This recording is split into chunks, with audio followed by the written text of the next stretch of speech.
Hello, कशा आहात सगळे? आज ना सकाळ सकाळ माझी झोपच उघडत नव्हती. माझी झोप झालेली नव्हती. असं वाटत होतं जिथं बसावं तिथं पडून घ्यावं असं मला वाटत होतं. म्हटलं चला पटकन काहीतरी काम काढते, नाही तर मग मला परत झोप लागून जाईल म्हणून मी गादी होती ती गादी अगोदर धुवून टाकली बाहेर जाऊन.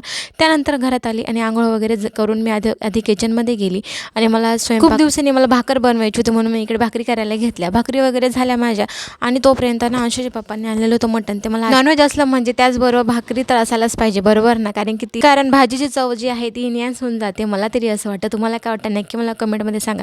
मला नॉनव्हेज आवडत नाही कारण की मी जास्त काही नॉनव्हेज नाही खात, म्हणून ना मला इकडे दुसरी भाजी बनवायची होती म्हणून मी इकडे तुम्हाला सांगते की मला जी भाजी नाही खायची म्हणून मला इकडे मटारची भाजी बनवायची म्हणून मी इकडे मटारची भाजी बनवून घेतली. किचनच्या बाहेर निघाली तर बघतं तर काय अंशूचे पप्पा तर मस्त इकडे बोर खात होते. मला बोलले की हे खाते का? म्हटलं ही काही विचारायची गोष्ट आहे का? पटकन तिथून बोर उचलले आणि खाऊन घेतले आणि त्यानंतर ना त्यांनी किराणा आणलेला होता तोच मी इकडे भरून घेतला. मी आणि अंशू इथं काय म्हणतो नक्की करा ते. लाईक करो, शेअर करो, सबस्क्राईब करो. बाय.